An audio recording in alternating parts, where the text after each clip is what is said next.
Hello everyone. Good evening ma'am. Good evening ma'am. Good evening ma'am. देखो physics का syllabus complete हो गया है। ठीक है, सेमीकंडक्टर्स बचा हुआ है थोड़ा सा, तो वो 2-3 दिन में हम लोग फिनिश कर लेंगे सेमीकंडक्टर्स। तो आज अगर तुम लोगों को डाउट डिस्कशन लेना है फिजिक्स में, या फिर आप जो डीपीपी सॉल्व कर रहे हो उनमें कुछ डाउट है तो आप बताओ।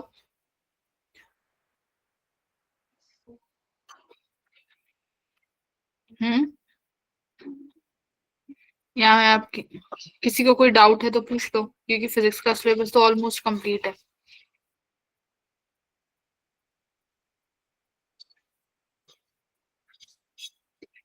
बोलो।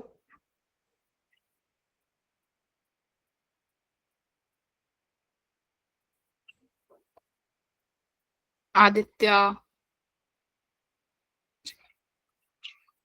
मेजर टेस्ट कब है तुम्हारा?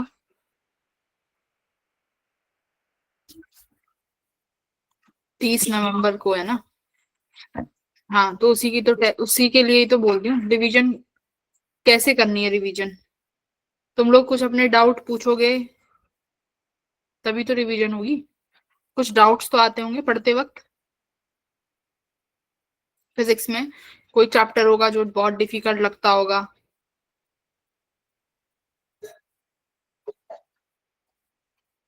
हम्म।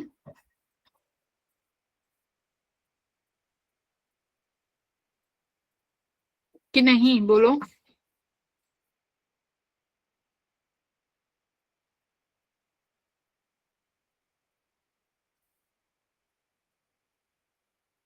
रे ऑप्टिक्स, ठीक है।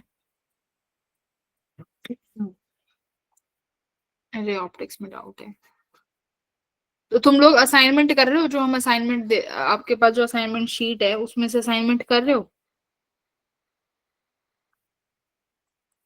तो वहां पे डाउट्स तो आते होंगे। खुशमीत, तुम कर रही हो असाइनमेंट्स? खुशमीत, असाइनमेंट्स कर रहे हो? खुशमीत।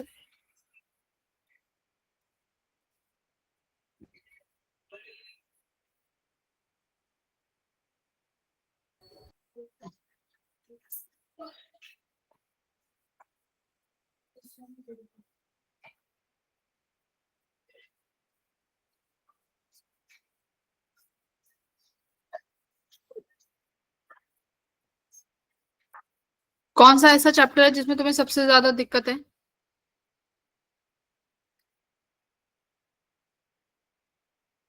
बताओ कौन सा चैप्टर है जिसमें सबसे ज्यादा दिक्कत आ रही है। उसी चैप्टर की असाइनमेंट करने शुरू करेंगे क्लास में बैठ के। जल्दी बोलो, किस चैप्टर के असाइनमेंट कराऊं क्लासेस में? कुछ बोलो, लिखो।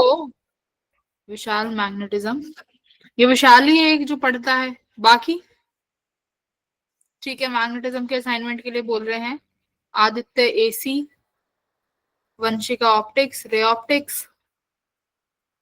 ठीक है, तो सबसे पहले और मैग्नेटिज्म ले लेते हैं, मैग्नेटिज्म के बाद एसी, फिर ऑप्टिक्स। ठीक है, इस तरीके से कर लेते हैं। तो आज हम लोग करेंगे मैग्नेटिज्म की असाइनमेंट। तो मैग्नेटिज्म में सबसे पहले एम्पियर्स लॉ है। सबसे ज्यादा दिक्कत किस वाली डीपीपी में आई थी? आज मैग्नेटिज्म करेंगे, ठीक है। मैग्नेटिज्म की किस डीपीपी में सबसे ज्यादा दिक्कत आई थी? You have 4 DPPs, okay. Magnetism की तुम्हारे पास 4 डीपीपीज हैं। चार्ज, पार्टिकल, फोर्स और मैग्नेटिक मूवमेंट। तो कौन सा वाला करना चाहते हो? पहले मैग्नेटिज्म वाला कर लेते हैं, ठीक है। Yes ma'am.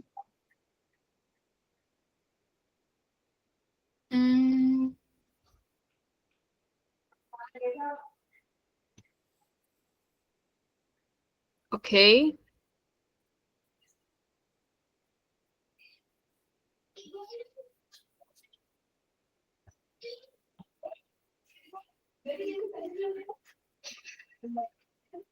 ओके, मुझे जरा बताइए इनमें से कौन सा तो आपसे हो गया था और कौन सा आप लोगों से नहीं हुआ था।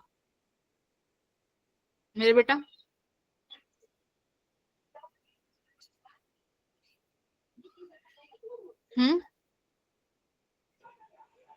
Ma'am fourth question. ठीक है, और फोर्थ से पहले सेकंड वन बन गया था, सेकंड सेकंड हो गया था। मैम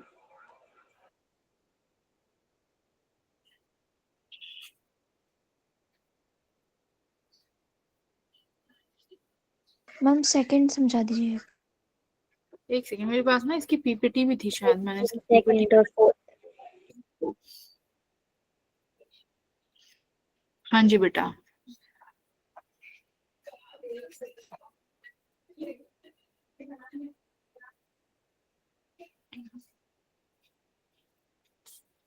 ऐसे तो नहीं बोल रहे हो ना, कुछ भी मना रहा है और कुछ भी बोल रहे हो?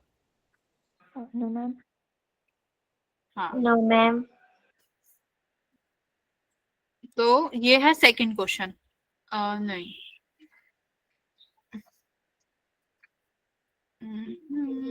क्या खूब बनती हो, बड़े सुंदर दिखती हो।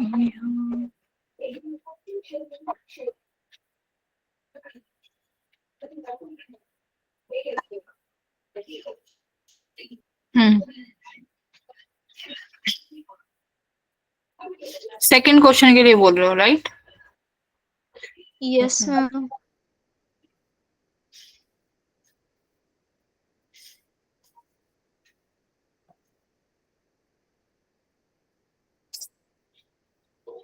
ये वाला कैसे करेंगे इसे? क्वेश्चन पढ़ो, क्वेश्चन।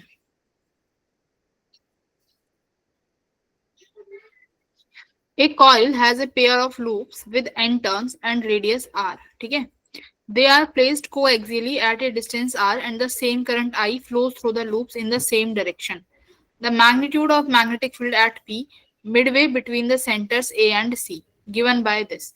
तो देखो यहाँ पर ये P पॉइंट पे मैग्नेटिक फील्ड निकालनी है, ठीक है? किसकी वजह से? जो A कॉइल है इसकी वजह से, और जो C कॉइल है इसकी वजह से। सेंटर टू सेंटर डिस्टेंस ए से लेके सी तक वो कितनी दी हुई है? आर। अब मुझे बताओ, जो ए वाली कॉइल है इसकी वजह से पी पर मैग्नेटिक फील्ड कैसे निकालोगे? इसकी रेडियस देखो कितनी हो जाएगी, 2r है तो ये रेडियस r हो जाएगी, ठीक है? डायमीटर 2r है। यहां से लेके ये वाली डिस्टेंस कितनी हो जाएगी? r/2 हो जाएगी भाई, क्योंकि a से लेके c तक पूरा r है, तो p मिड पॉइंट है, तो a से p कितना हो जाएगा? r/2, और p से c कितना हो जाएगा? r/2, है ना? मैम स्क्रीन नहीं दिख रही। ओ, स्क्रीन शेयर नहीं करी है मैंने? मैम दिख रही है। मैम दिख रही है। ओके बेटा, एक बार अपना नेट चेक करो।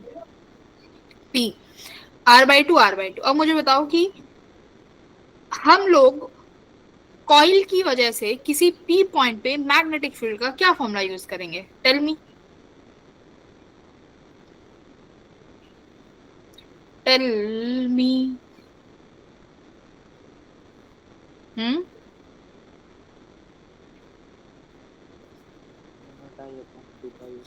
एक्सियल पॉइंट के लिए एक फॉर्मूला है कि अगर मेरे पास ये कॉइल है, इस कॉइल की वजह से किसी एक्सियल पॉइंट पर कितनी मैग्नेटिक फील्ड आती है। अगर सेंटर से ये दूरी x है, मान लो P पॉइंट पे निकालना है, ये कॉइल की रेडियस r है, तो मेरे पास मैग्नेटिक फील्ड का फॉर्मूला आता है μ0 Ni r² प्लस x² की पावर 3/2। क्या यही फॉर्मूला आता है? Yes ma'am. आगे शायद 2 भी होता है, ठीक है? μ0 Ni/2 r² प्लस x² की पावर 3/2, ये फॉर्मूला होता है। अब ऐसे ही मैं पहली कॉइल के लिए इस P पॉइंट पे फील्ड निकालूंगी। तुम कहोगे मैम जो टोटल P पॉइंट पे मैग्नेटिक फील्ड होगी वो B1 की वजह से भी होगी, A की वजह से भी होगी, और C वाली कॉइल है उसकी वजह से भी होगी। A कॉइल की वजह से क्या? अब देखो, A कॉइल की वजह से अब हमें ना ये भी देखना पड़ेगा कि P पॉइंट पे जो मैग्नेटिक फील्ड है A और C की वजह से उनकी डायरेक्शन क्या है, तभी तो प्लस या माइनस देखेंगे कि प्लस करना है या माइनस करना है। ओके, बेटा जो पहली वाली कॉइल है, उस पहली वाली कॉइल का, चलो कॉइल का नाम 1 और 2 दे दिया तो इसे हटा दो। जो फर्स्ट वाली कॉइल है उसमें करंट किस डायरेक्शन में बह रहा है, उसमें करंट कैसा है, देखो कैसा करंट है, क्लॉकवाइज। और जो सेकंड वाली कॉइल है उसमें भी करंट कैसा है, उसमें भी करंट कैसा है, क्लॉकवाइज।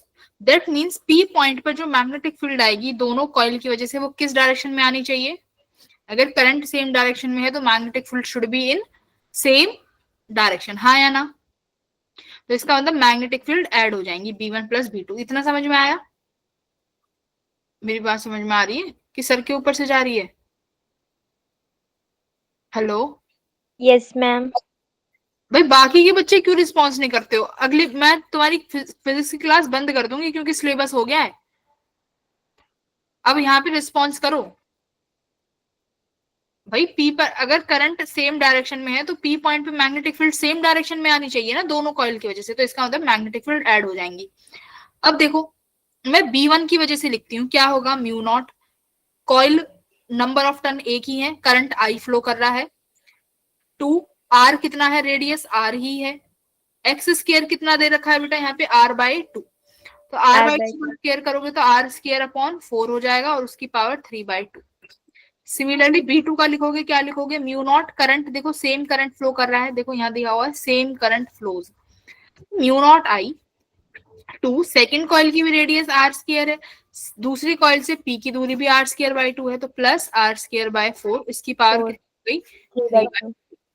तो इसका मतलब तुम कहोगे कि मैम P पॉइंट पे जो मैग्नेटिक फील्ड आ रहा है वो कितना आ रहा है, 2 times of mu naught I, 2 into R square plus R square by 4 की पावर 3/2, यही तो आएगा।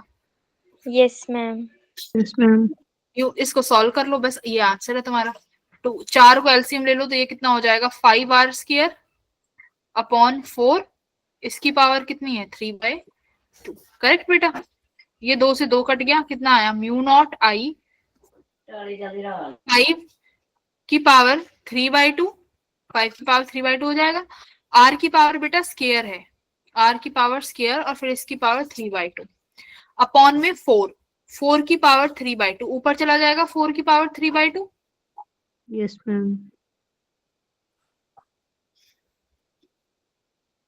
तो कितना आया, 4 की power 3/2 mu naught I upon R की पावर 2 से ये 2 कट जाएगा तो कितना बचेगा, R की पावर सिर्फ 3।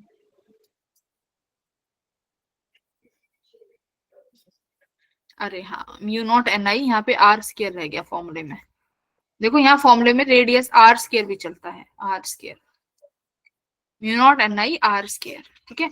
यहाँ कितना आया, नीचे R की पावर क्यूब, ठीक है।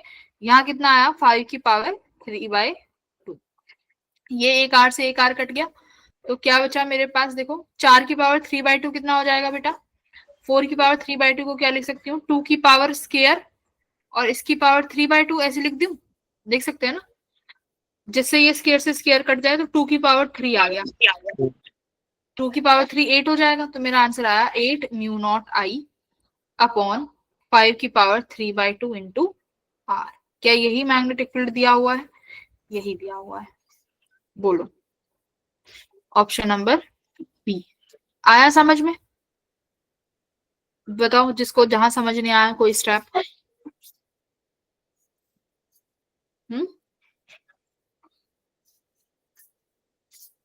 समझ आ गया क्या किया, यस फॉर्मूला याद मैम। होना चाहिए एक्सियल कॉइल का, ये सबसे इंपॉर्टेंट है, तुम्हें ये फॉर्मूला पता होना चाहिए कि एक्सियल कॉइल पर मैग्नेटिक फील्ड का फॉर्मूला क्या होता है, ये होता है, ठीक है।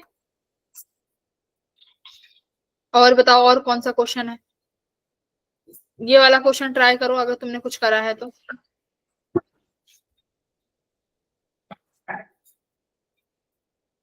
ना ना ना, ये तो बहुत डिफिकल्ट हो जाएगा,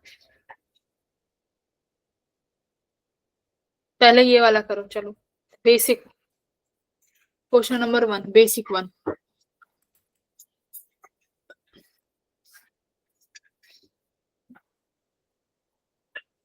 करो ट्राई।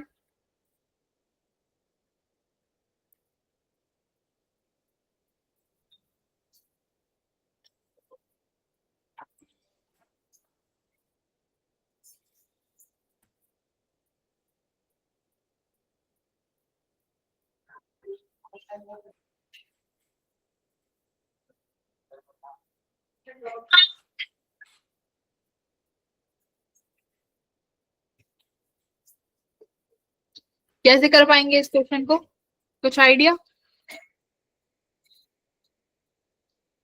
कह रहा है कि मेरे पास एक वायर थी जिसमें करंट फ्लो कर रहा था, मैंने उसको एक सर्कल में बना दिया और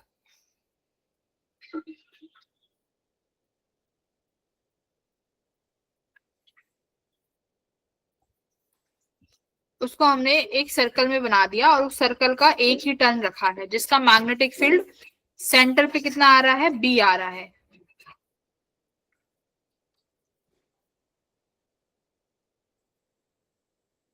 समझ आया?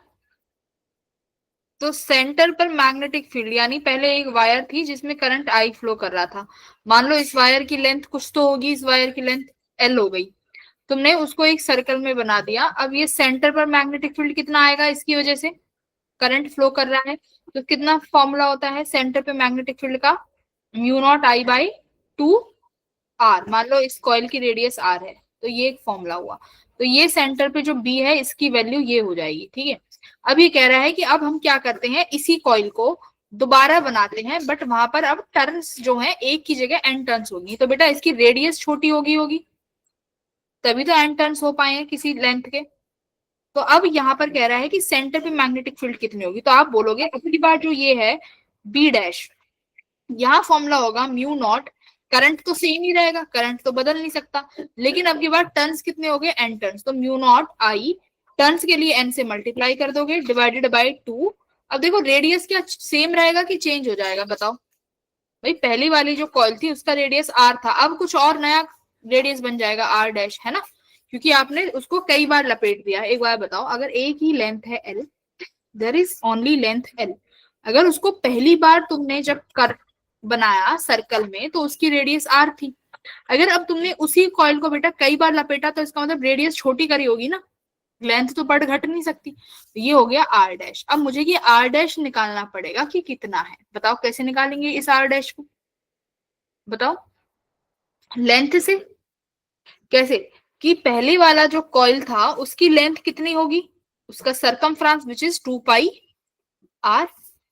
अब जो नया वाला है एल, इसकी लेंथ कितनी हो जाएगी, लेंथ तो यही रहेगी बट इसके अकॉर्डिंग कितना होगा 2 पाई, रेडियस कितनी है आर डैश, और इसे कितनी बार टर्न किया है तुमने, एन टाइम्स, तो लेंथ शुड बी इक्वल। तो क्या करोगे 2 पाई आर जो है वो किसके बराबर होगा, 2 pi are dash into N, 2 पाई से 2 पाई उड़ गया, तो तुम्हारे पास जो आर डैश आया है वो किसके बराबर आया है, आर बाय एन के बराबर। तो यहाँ बी डैश में देखो क्या लिखोगे, mu naught N I 2 into R dash किसके बराबर हो जाएगा, आर बाय एन, यानी एन स्क्वायर।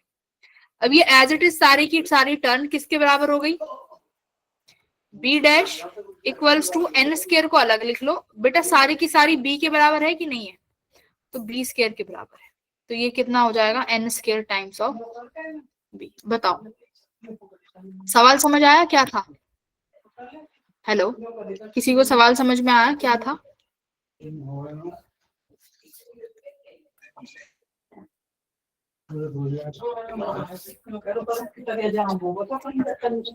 कौन समझाएगा इस क्वेश्चन को, नितांत, क्या था नितांत बताएगा, नितांत क्या था इस क्वेश्चन में, कैसे किया हमने?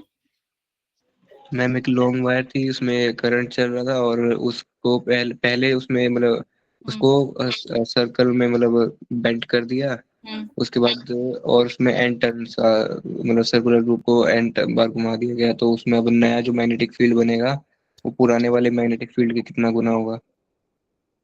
हम्म,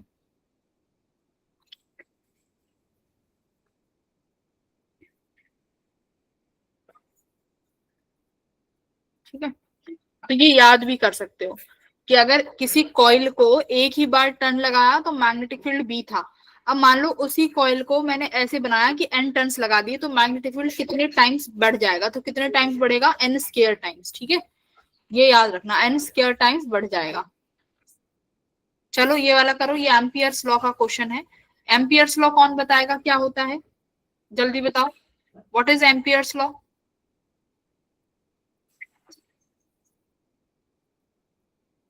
ऐसे बैठे हैं कि जैसे पहली बार सुन रहे हैं चीजों को। ये फॉर्मूला सुना है कभी? देख, Closed integral b dot I is equal to mu naught I. I enclose है ना, ये फॉर्मूला है। अब तुम्हें क्या कह रहा है, एक वायर है, ठीक है, एक वायर है, मतलब जिसमें करंट आई फ्लो कर रहा है, बट करंट जो है यूनिफॉर्मली डिस्ट्रीब्यूटेड है across its cross section. The ratio of the magnetic field का रेशियो क्या होगा? तो क्रॉस सेक्शन का मतलब क्या है बेटा? पूरे एरिया में करंट बह रहा है इस तरीके से, पूरा करंट इस एरिया में है। मान लो इसकी रेडियस आर हो गई, ठीक है। अच्छा, ए मान, रेडियस कितनी दी हुई है? ए दी हुई है, तो ए मानेंगे फिर। इसकी रेडियस हमें दी हुई है ए। अब ये कह रहा है कि सेंटर से किसी पॉइंट पर मैग्नेटिक फील्ड निकालो जो कि सेंटर से 2a की दूरी पर है। सेंटर से किसी पॉइंट पर फील्ड निकालो जो कि सेंटर से a/2 की दूरी पर है। कैसे करोगे बताओ? a/2 के, अगर मान लो मुझे p पॉइंट पे निकालना है और ये p डैश, तो बेटा magnetic field at p point क्या करेंगे? सबसे पहले एम्पियर ने क्या बोला है, जिस पॉइंट पे फील्ड निकालते हैं वहां पर एक एम्पियर लूप ड्रॉ कर दो। एम्पियर लूप ड्रॉ कर दी तो क्या लिखोगे? इसने बोला है b dot dl equals to mu not I enclosed. अब देखो, एम्पियर लूप पे मैग्नेटिक फील्ड कांस्टेंट होती है, तो b बाहर आ जाएगा। dl क्या है? Length of ampere loop. Ampere loop की लेंथ क्या होगी भाई? सरकमफ्रेंस। सरकमफ्रेंस कितना है? 2 पाई आर। रेडियस कितनी है इस लूप की? 2a, तो यहाँ लिखेंगे 2a equals to mu naught. Current कितना इनक्लोज कर रखा है बताओ इस लूप ने? इस लूप ने टोटल कितना करंट इनक्लोज कर रखा है? सारा का सारा करंट, टोटल आई। तो मैग्नेटिक फील्ड कितना आया? म्यू नॉट आई अपॉन 4 पाई ए। समझ आ गया? ठीक है। Yes, ma'am. अब देखो इस वाले पॉइंट पे बताओ जो P डैश है, P डैश। अब इसके लिए ये वाली लूप ड्रॉ करोगे, छोटी सी छोटी लूप ड्रॉ करोगे, फिर लगाओगे आप formula B dot dl equal to mu not I enclosed. Magnetic field फिर से कांस्टेंट है, बाहर हो गया। dl क्या है? एम्पियर लूप का लेंथ, याद रखना dl इज एम्पियर लूप की लेंथ। तो यहाँ पर सर्कल ड्रॉ किया है, तो सर्कल की लेंथ 2 पाई आर, तो आप लिखोगे 2 पाई। रेडियस कितनी है आपकी बार इसकी, इस वाले लूप की? a/2, क्योंकि a/2 की दूरी पे निकालना था, तो यहाँ आप लिखोगे a/2 equals to mu not. क्या इसकी अब की बार इस येलो वाले ने सारा का सारा करंट इनक्लोज कर रखा है क्या? भाई करंट तो इस वाले पोर्शन में भी है, पर ये वाला पोर्शन इसने इनक्लोज नहीं किया हुआ है ना। अंदर वाला सिर्फ करंट है ना, देखो सिर्फ इस पोर्शन में करंट आपने इनक्लोज कर रखा है। तो यहाँ आई किसके बराबर होगा? I dash. अब हमें ये आई डैश निकालना पड़ेगा। बताओ कैसे निकालोगे? हम ऐसे निकालेंगे कि जो सारा का सारा करंट है आई, वो किस में फ्लो कर रहा है? किस एरिया में? पाई ए स्क्वायर में। ए क्या है? इस सिलेंडर की रेडियस है ना, इस वायर की रेडियस ए। तो टोटल करंट पूरे क्रॉस सेक्शन में दिया हुआ है ना, current is distributed across its cross section, किसमें? ए स्क्वायर में। तो पर यूनिट में कितना करंट आ जाएगा? I upon pi a square. मुझे कितने एरिया में चाहिए? मैं मल्टीप्लाई कर लूं। मुझे कितने एरिया में चाहिए बेटा? इस लूप का एरिया कितना? पाई a/2 का स्क्वायर। कितना हो जाएगा? I upon pi a square multiply pi a square by 4। इससे ये कट गया, तो आई डैश किसके बराबर आ गया? I/4 के। ठीक है, तो आई डैश यहाँ पुट कर दो। कितना आ गया बताओ मैग्नेटिक फील्ड? आई डैश की जगह मैं I/4 रख दूं यहाँ पे। इस 2 से ये 2 कट जाएगा, तो B किसके बराबर आ गया? म्यू नॉट आई अपॉन 4 पाई ए, है ना। यहाँ भी यही आ जाएगा, करेक्ट। पाई ये नीचे चला जाएगा ना। तो देखो दोनों मैग्नेटिक फील्ड कैसे आ गए? सेम आ गए, P वाला भी और P डैश वाला भी। तो रेशो क्या मिलेगा? 1। बोलो ये समझ आया? हम्म,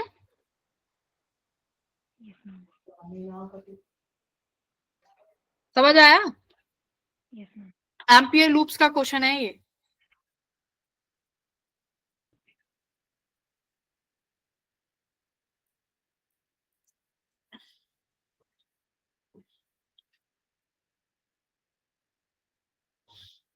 ये वाला करो, चलो ट्राई करो।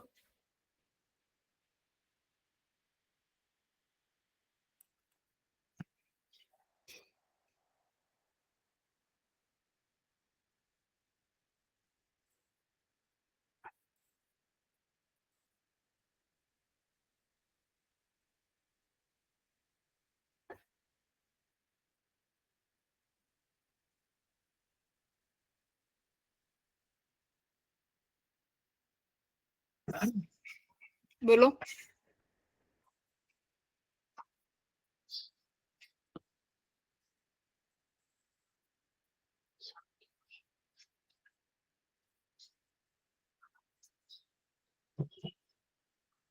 ट्राई करिए करिए करिए।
कैसे कर पाओगे इस क्वेश्चन को? एक इक्विलेटरल ट्रायंगल है। इक्विलेटरल ट्रायंगल क्या होता है? जिसकी साइडें बराबर हैं, ठीक है। उसके सेंटर पे बोला है कि हमें सेंटर पे मैग्नेटिक फील्ड बता दीजिए कितनी है। 1 एम्पियर का करंट फ्लो कर रहा है इस पूरे इसमें ट्रायंगल में, ठीक है। तो क्या हमें किसी एक वायर की वजह से सेंटर पे मैग्नेटिक फील्ड निकालना आता है? क्या फॉर्मूला होता है किसी भी वायर की वजह से मैग्नेटिक फील्ड का? किसी भी पॉइंट पे मैग्नेटिक फील्ड निकालने का फॉर्मूला क्या होता है? ये मेरा आर परपेंडिकुलर डिस्टेंस है, तो मेरा formula mu not I 4 pi R sine theta 1 plus sine theta 2, ये फॉर्मूला होता है। Sine theta 1 plus sine theta 2 wire की वजह से।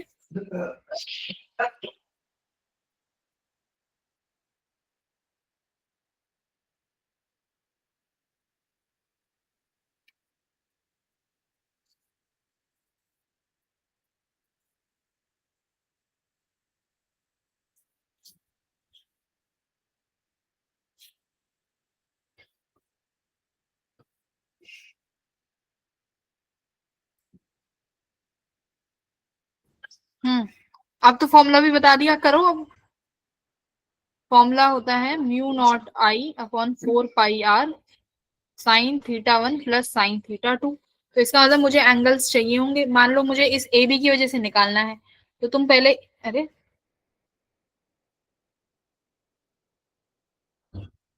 इस ए बी को मिला दोगे यहाँ पे, ए और बी को, या फिर देखो ए सी की वजह से निकाल लो। मान लो मैंने इस ए और सी को मिला दिया, है ना।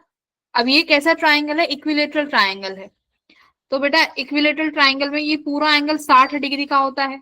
इसको डिवाइड किया तो ये 30 का बनेगा, ये 30 का बना, है ना। और मान लो ये मैंने परपेंडिकुलर डिस्टेंस ड्रॉ कर दी। मान लो इसको ड्रॉ भी मत करो, ये 30 का बन रहा है, तो बेटा ये कितने का बनना चाहिए? देखो ऐसे होगा ना, ए ओ सी। मैं ये ए सी और बीच वाला दिखा रही हूँ। ये एंगल 30 डिग्री है, ये एंगल 30 डिग्री है, ये बीच में यहाँ ड्रॉ हो जाएगा ऐसे।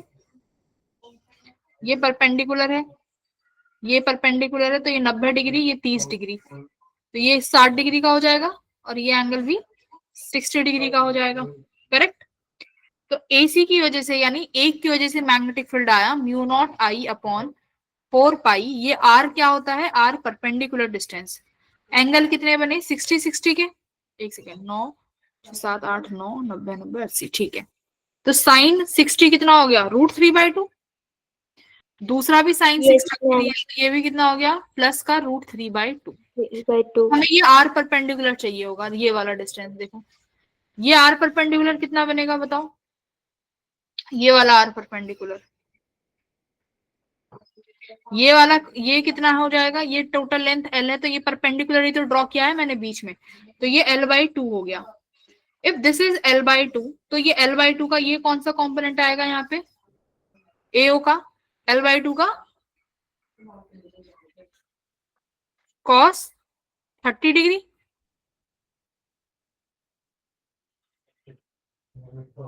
है ना? AO का कौन सा कंपोनेंट आएगा?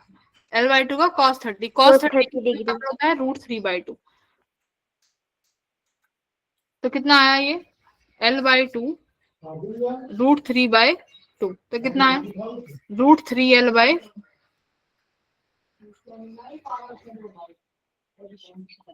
बताओ।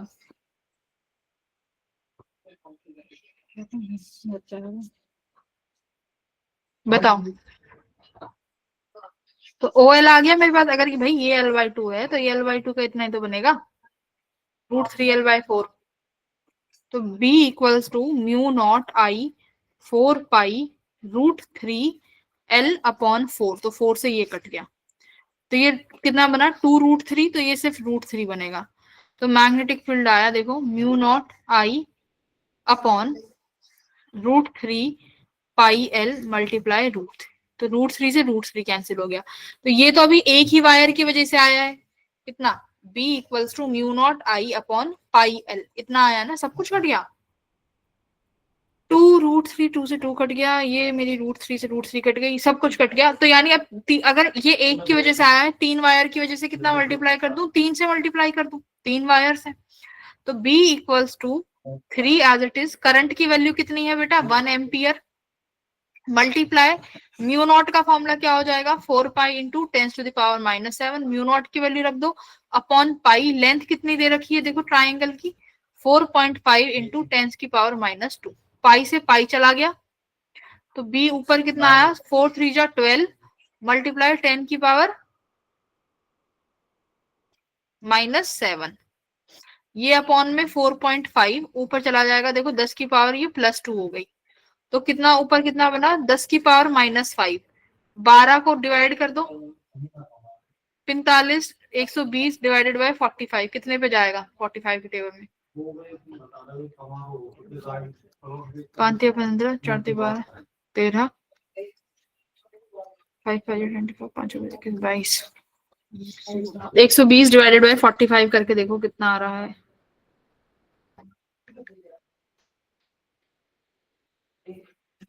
2.6 आ रहा है ऑप्शन। 2.6 इंटू 10⁻⁻5 है।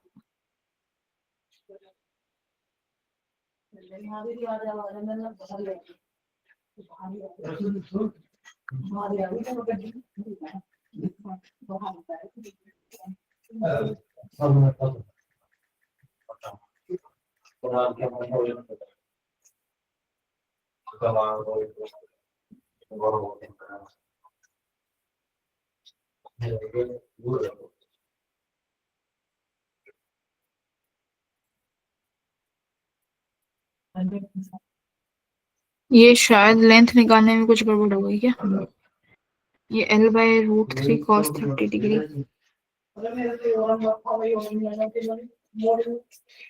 A/2√3 आना चाहिए ना। अगर ये L/2 है तो L/2 का cos 30 डिग्री।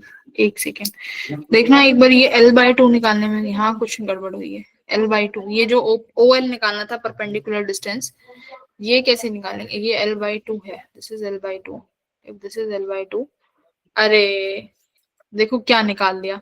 निकालना परपेंडिकुलर डिस्टेंस थी, AO निकाला है भाई हमने, तो ये OA निकाल दिया। निकालना तो OL था ना, ये वाली डिस्टेंस निकालनी थी, परपेंडिकुलर तो OL होगा। हमने ए ओ निकाल दिया, देखो यहाँ कुछ गड़बड़ हो गई। ये ओएल डिस्टेंस निकालो परपेंडिकुलर, ओएल किसके बराबर आएगी, फाइंड करो ओएल परपेंडिकुलर डिस्टेंस। L/2√3 आ रहा है। हाँ है ना, OL OL comes out L/2√3 है ना, ये बनेगी है ना ओएल। तो ये वाली वैल्यू रखो यहाँ पे, आर परपेंडिकुलर यहाँ 4 तो चल ही रहा है, पाई L/2√3 है ना। तो ये कितना बनेगा देखो, 4 2 से ये कैंसिल हो गया, तो यहाँ आया 2πL, ऊपर गया √3, तो √3 इंटू √3 ये 3 हो जाएगा है ना। तो यहाँ 3μ0I/2πL ये वाली वैल्यू बनेगी। और अगर मेरे पास 3 और है तो 3 से मल्टीप्लाई कर दोगे तो ये 3 3 जा 9 हो जाएगा, तो 9/2। बेटा ये 9 यहाँ रखो और एक 2 और ऐड कर दो, ठीक है, 9/2 4π। अब ठीक है ये क्वेश्चन। तो अब क्या करोगे, 2 से ये यहाँ पे 2 कट जाएगा, तो ऊपर आया 9 2 जा 18। अब यहाँ क्या बचा, ओनली 4.5। अब देखना 18/4.5 करो कितना आता है, कैलकुलेटर 4 आएगा मैं। आ गया, 18/4 है ना, आ गया 4। तो यहाँ आ जाएगा 4, ऑप्शन नंबर ए, ठीक है। तो ये याद रखना, ये जो परपेंडिकुलर डिस्टेंस होती है ये L/2√3 होगी, वहां पर हमने छोटू सा गड़बड़ कर दी, ये गड़बड़ मत करना। हमने ए ओ डिस्टेंस ले ली थी, नॉट ओ एल, ठीक है। आ गया कैसे करने होंगे ये वाले क्वेश्चन। तो एक बायर की वजह से निकाल लो, फिर 3 से मल्टीप्लाई कर दो। फॉर्मूला तुम्हारी स्क्रीन पर है, एंगल चाहिए होंगे। इक्विलैटरल ट्राइंगल में ये बीच वाला जो एंगल होगा 120 का बनेगा, तो आधा आधा कर दोगे तो 60 डिग्री का, ठीक है।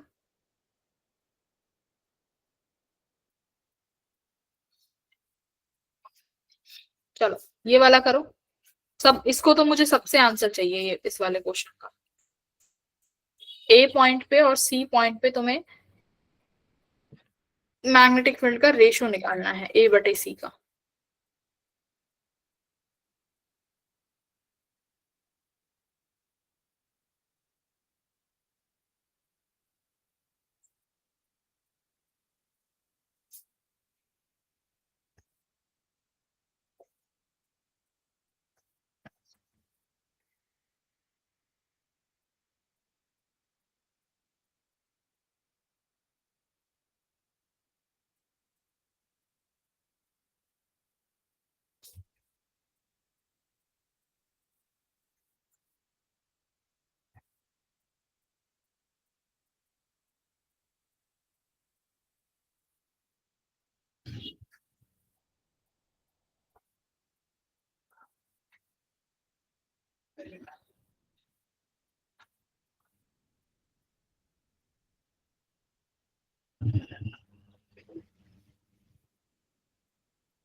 फॉर्मूला बताई दिया है, स्ट्रेट वायर की वजह से कितना होता है, लॉन्ग है तो μ0I/2πr।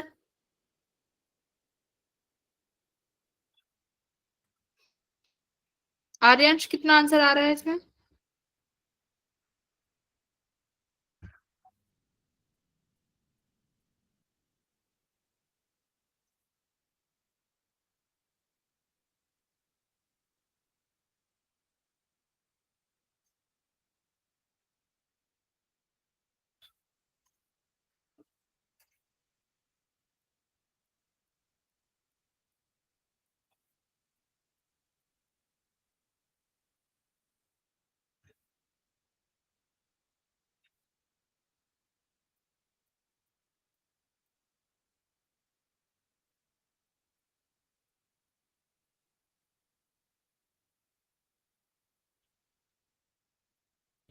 अंजलि क्या आंसर आएगा, कैसे अप्लाई करोगे बताओ, क्या अप्रोच लगाइए?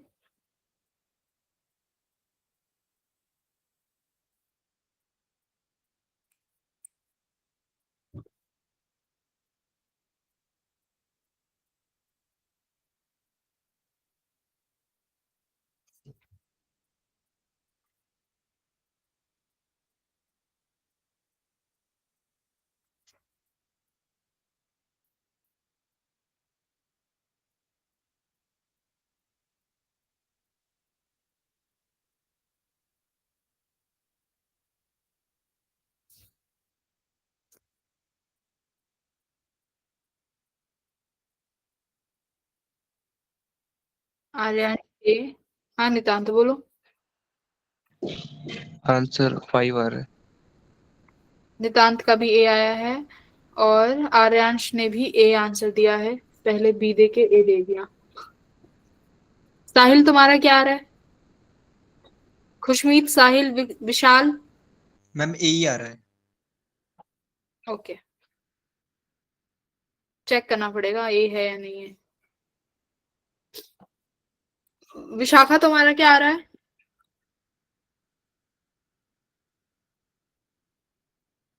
देखो, ए पर मुझे मैग्नेटिक फील्ड निकालनी है, तो बेटा वायर 1 और वायर 2 इन दो वायर की वजह से होगी, ठीक है। तो पहले डायरेक्शन देख लेते हैं कि वायर 1 की वजह से भी ए पर मैग्नेटिक फील्ड आउटवर्ड है और वायर 2 की वजह से भी मैग्नेटिक फील्ड आउटवर्ड है। तो मतलब ए पर जब मैग्नेटिक फील्ड निकालोगे तो दोनों की वजह से ऐड हो जाएंगी, क्योंकि सेम ही डायरेक्शन आ रही है। तो फॉर्मूला होता है mu not I upon, long wire है तो 2 पाई आर होता है ना लॉन्ग वायर के लिए, 2 पाई आर। तो पहली वाली वायर के लिए ए पॉइंट कितनी दूरी पर है, आर दूरी पर, तो ये आर हो जाएगा, प्लस सेकंड वाली वायर म्यू नॉट, सेकंड वाली वायर में करंट 2 आई है तो यहाँ लिखेंगे 2 आई। ओके जी, 2 पाई, करंट देखिए ये कितना है, आर प्लस आर 2 आर, और ये आर, तो दूरी कितनी हो गई 3 आर। तो ए पर जो मैग्नेटिक फील्ड आया वो बनेगा mu not I upon 2 pi R plus 2 mu not I upon 6 pi R. Current बताओ, डायरेक्शन आउटवर्ड, तो डॉट लगा दो दोनों। सी पर लगाओगे, सी पे निकालोगे, फिर से ऐसे निकालोगे, B1 प्लस B2। पहली वाली वायर की वजह से मैग्नेटिक फील्ड सी पर इनवर्ड्स आ रहा है, तो क्या लिखोगे mu not I upon 2 pi R. Distance कितना है, R plus R plus R 3 R. Direction क्या हो गई, इनवर्ड्स, ठीक है। B2, तो सेकंड वाली वायर की वजह से कितना हो जाएगा, mu naught into 2 I, 2 pi R कितना है आपकी बार, आर ही है, 2 पाई आर। डायरेक्शन क्या है, आउटवर्ड्स। तो इनका तुम्हें क्या लेना था, ए और सी का रेशो लेना है, कर लेंगे रेशो इनका। पहले वाले को भी ऐड कर लो, पहले बी ए को कितना आ जाएगा, ऐड कर लो बेटा, कितना बनेगा ये। मैं इसमें से mu not I by 2 pi R को कॉमन ले लूं तो यहाँ बचेगा 1, प्लस यहाँ कितना बचेगा, 2 पाई आर कॉमन ले लिया तो 3 बच गया ना, 2/3, 2/3 बचेगा। 3 एलसीएम ले लेते हैं तो ये 3 आ गया, क्या बचा 5/3, तो 5/6 है ना, ये आ गया, यहाँ से इसको हटा दो, तो बी ए की वैल्यू ये आई होगी, करेक्ट। और फिर क्या बचा हमारा बी सी, तो बी सी में से क्या कॉमन ले लूं मैं, mu not I by 2 pi R common ले लूं तो कितना आया यहाँ पे, mu not I upon 2 pi R common ले लिया तो 1/3 plus mu not I 2 pi R common ले गए तो यहाँ 2 बचा। ये हम ना, ये कितना, ये भी 3 अगर मैं कॉमन ले लूं, 3 एलसीएम ले लेते हैं तो कितना आ जाएगा, mu not I upon 2 pi R, LCM ले लिया 3, 1 प्लस 3 2 जा 6, 7/3 6 pi R mu not I. बेटा ये तो कुछ गलत, कहीं गड़बड़ कर दी क्या? मैम यही आ रहा है। तो 7 रेशो, अच्छा तो बी ए और बी सी इनका रेशो ले लो फिर। बी ए कितना आ रहा है 5/6 pi r, b a by b c, 5/6 mu not I upon pi r. C कितना हो जाएगा 7 mu not I upon multiply में चला जाएगा 6 पाई आर, 6 पाई आर से 6 पाई आर, म्यू नॉट से म्यू नॉट, 5/7। तो x की वैल्यू कितनी आ गई 5 आ गई है ना। बढ़िया, बहुत अच्छे।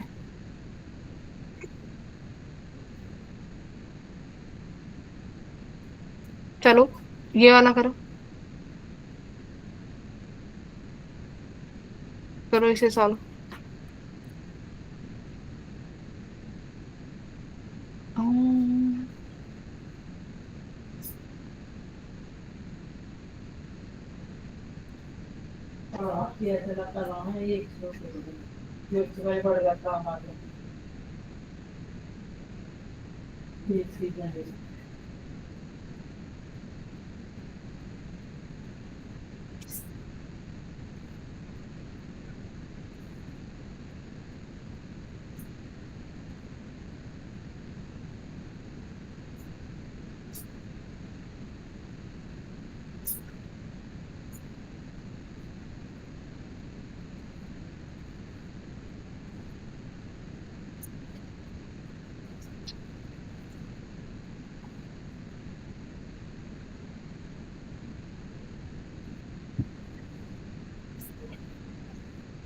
बोलो।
आया आंसर ए ए, पता नहीं किसका आंसर कर रहे हो।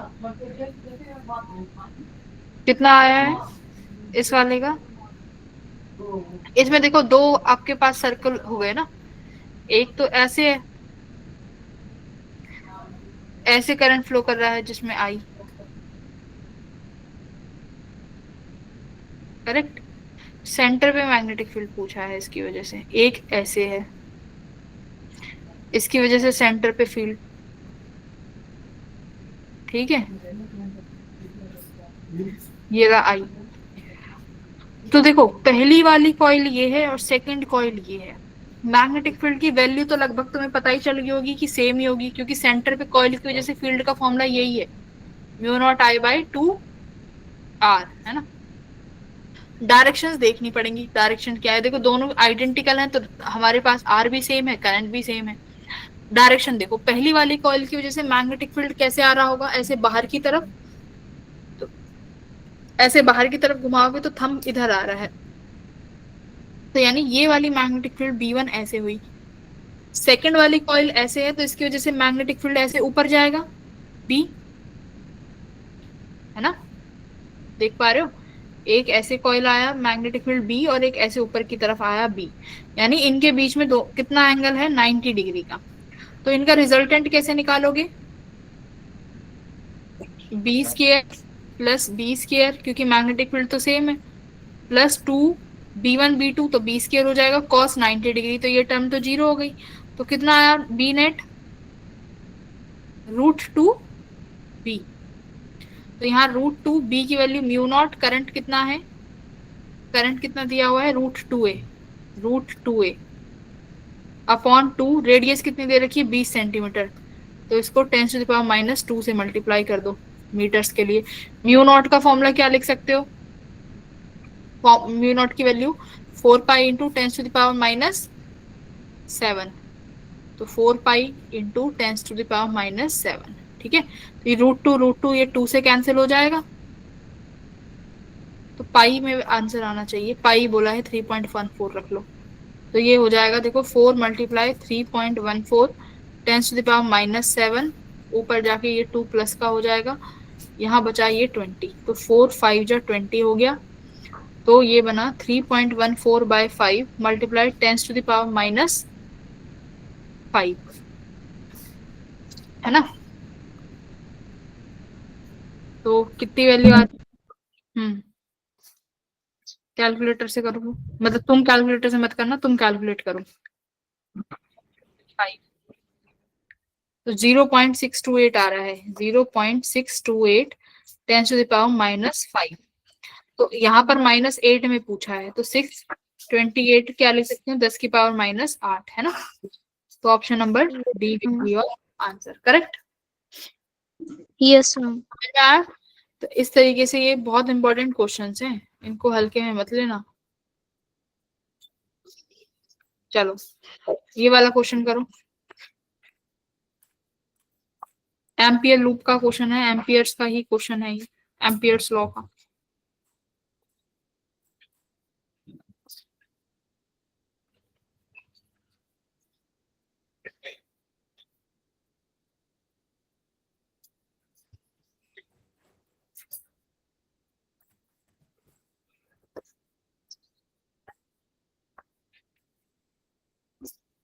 तो 2 लूप दे रखा है तुम्हें, देखो एक तो बड़ी लूप दी हुई है बी वाली, देखो ये एक ही इनसे पूछा है IA माइनस आई भी निकालो, तो सबसे पहले ए लूप से करंट निकालो और फिर एक बार बी लूप से देखो।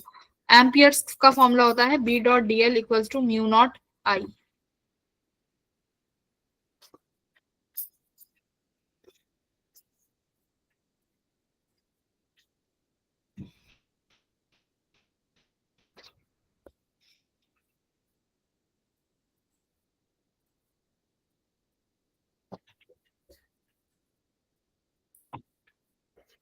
हम्म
कैसे करोगे इसको, सेकंड जो बी कॉइल है उससे कितना, उसमें कितना करंट होगा मैग्नेटिक फील्ड सेकंड वाली कॉइल से,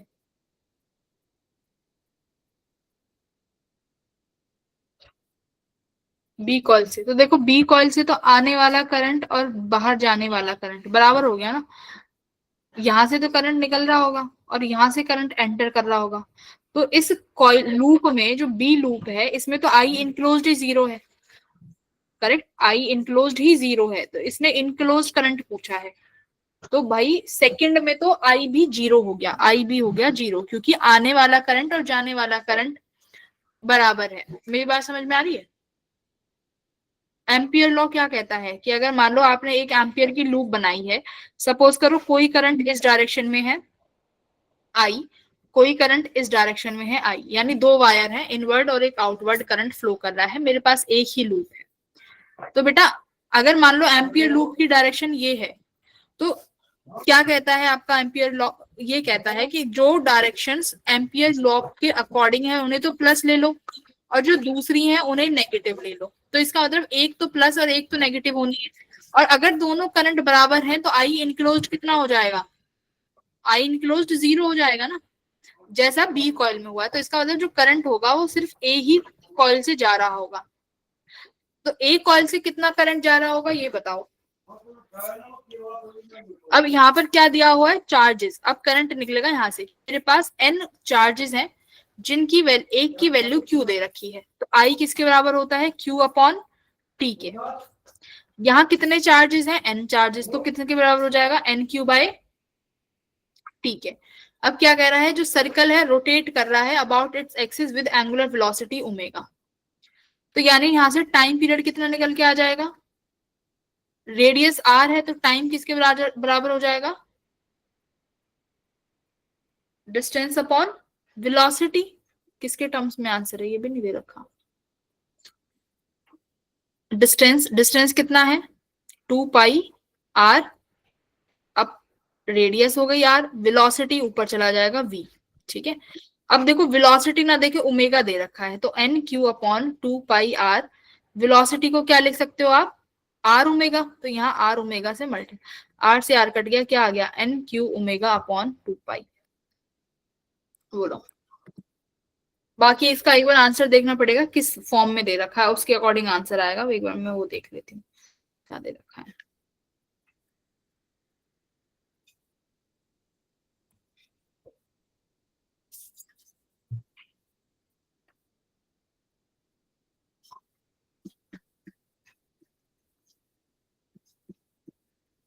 And equally spaced charges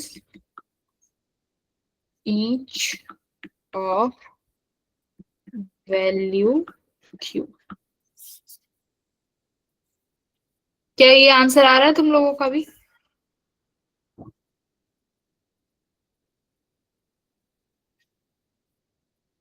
option है n by pi o omega, n by 2 pi q omega. ठीक है, तो हमारा n by 2 pi q omega आ गया ना। ठीक है, फिर हमारा आंसर ऑप्शंस के अकॉर्डिंग, ठीक है, बी ऑप्शन सही आ रहा है। ठीक है बेटा, कुछ समझ में भी आ रहा है? सिर के ऊपर से जा रही हैं चीजें, कैसे बैठे हुए हो, कुछ नहीं बता रहे ना बोल रहे? आ रहा है मैम। बहुत अच्छे, अगर आ रहा है तो वेरी गुड। चलो, मैंने तुम्हें इस क्वेश्चन में जो भी चीजें यूज हो रही थी वो अब सब करा दी हैं। Try this out. इसमें देखो, सेंटर पे मैग्नेटिक फील्ड निकालना है, तो मेरे पास एक तो ये वाली वायर हो गई, ठीक है, एक ये बीसी वाली वायर हो गई, और एक ये तीसरा सर्कल हो गया। निकालो।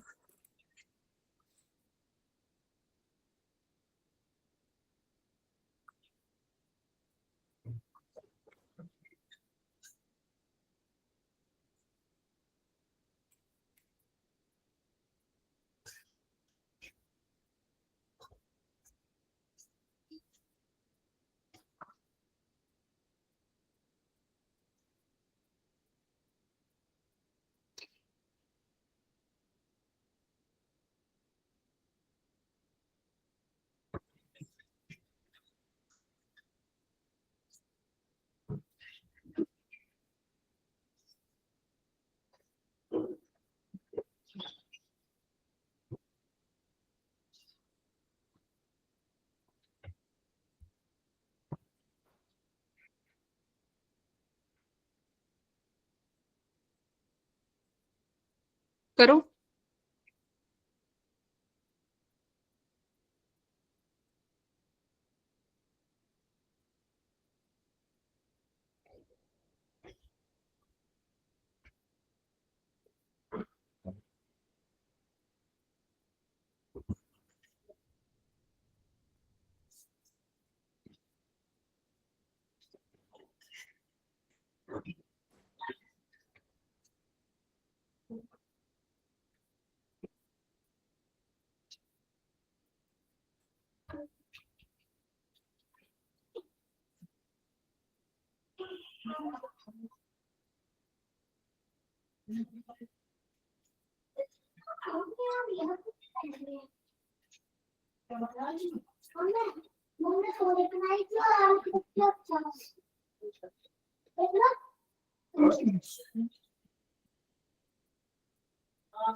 5 minutes.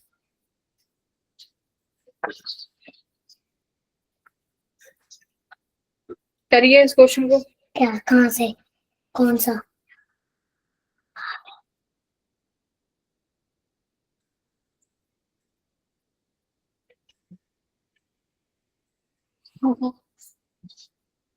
हमने उल्टा लगा। अरे नहीं, क्लास चल रही है। अरे क्लास चल रही है, चुप बैठ जाओ उधर जाके। Good morning.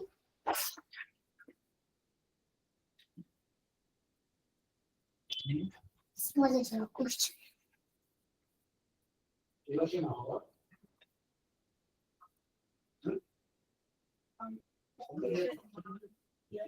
क्या आया? किसी का डी ऑप्शंस बोल रहे हो? है इसका डी बता रहे हो या पहले वाले का डी बता रहे हो? इसका डी आ रहा है। किस किस को अप्रोच आती है इस क्वेश्चन की? करें एक बार, शुरू करें इसको। साहिल डी आ रहा है, आर्यांश का डी, और वंशिका का ए। मैम ये पहले वाले क्वेश्चन का है। अच्छा अच्छा अच्छा अच्छा।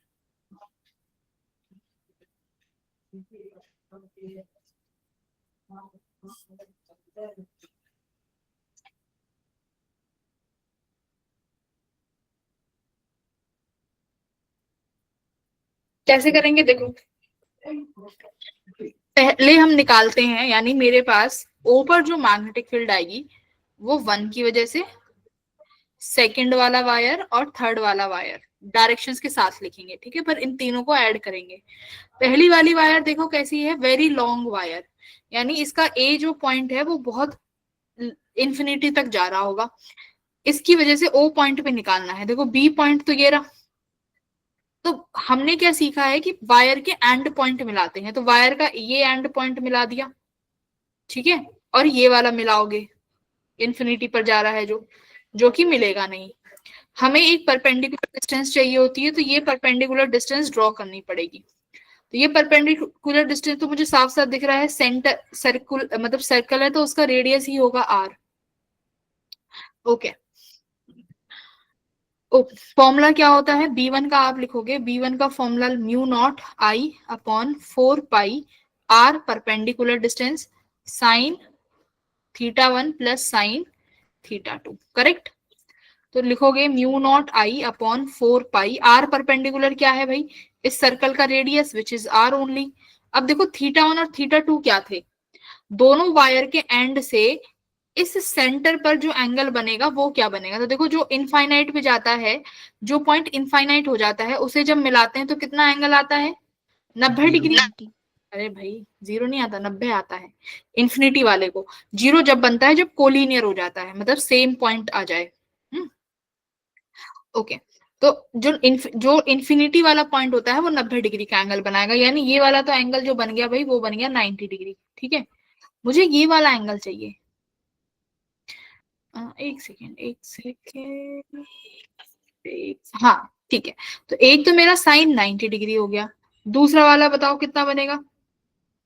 जो ये बी वाला है ये सी पर कितना एंगल बना रहा है, ये एंगल चाहिए। तो ये एंगल देखो इस रेफरेंस लाइन के नीचे ही आ रहा है। पहली बात तो दोनों होता क्या है कि अगर ये लाइन है तो एक एंगल रेफरेंस लाइन के ऊपर और एक रेफरेंस लाइन के नीचे, बट यहाँ दोनों रेफरेंस लाइन के नीचे ही है। तो इसका मतलब मेरे को इसके साइन का ध्यान रखते हुए यहाँ पर माइनस साइन लगाना पड़ेगा। सिखाया था क्लॉकवाइज एंटी क्लॉकवाइज लेते हैं तो बदल जाता है, माइनस साइन है। तो यानी ये दूसरा एंगल कितना बनेगा, देखो अगर ये रेडियस आर है तो ये भी रेडियस आर, ये भी आर और ये भी आर, तो ये क्या बन गया, एक स्क्वायर जिसकी सेम साइड है। और स्क्वायर के डायगोनल कितने एंगल्स पे कट करते हैं भाई, ये स्क्वायर की साइड 90 डिग्री होती है ना पूरी, हर साइड। अगर तुमने इसको ऐसे डायगोनल से कट करा है तो 45 पे बटेगा, तो ये कितना आया, साइन 45 डिग्री। समझ में आया? प्लस B2 पूरा सर्कल है, B2 पूरा सर्कल है, तो सर्कल की वजह से कितना होता है, म्यू नॉट I/2R। ठीक है, प्लस अब देखो डायरेक्शन क्या होगी, इस सर्कल की वजह से थंब बाहर आ रहा है यानी आउटवर्ड, है ना।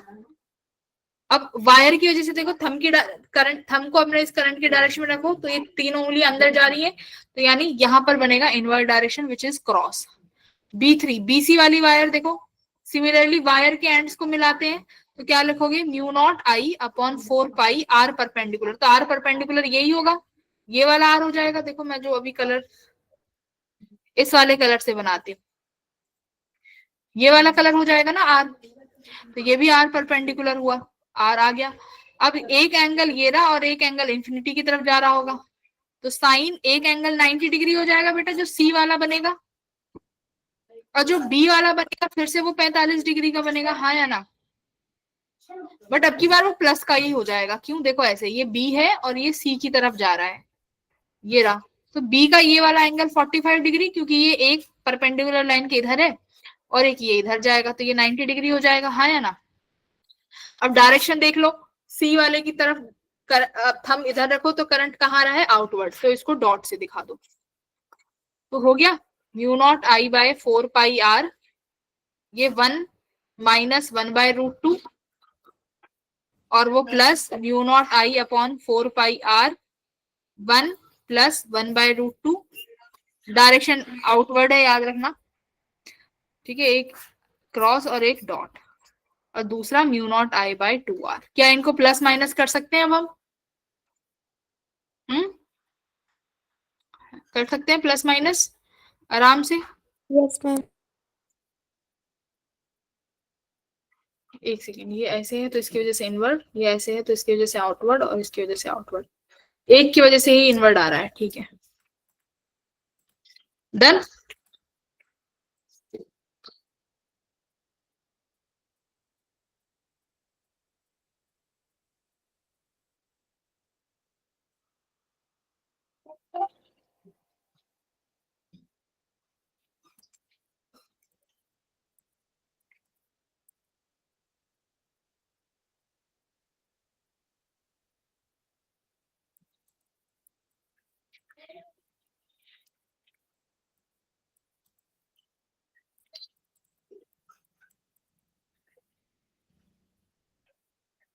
डन, तो ये तुमने आज कर लिया है, कल हम रिवाइज करेंगे किसके क्वेश्चंस, इसी चैप्टर के फोर्स वाले, ठीक है, तो वो सब ट्राई करके आएंगे, इसके फोर्स वाले क्वेश्चंस, ये वाला force on current carrying wire, third वाली DPP, ठीक है एवरीवन, यस मैम। पढ़ लो और, ठीक है, चलो bye bye everyone. Thank you ma'am.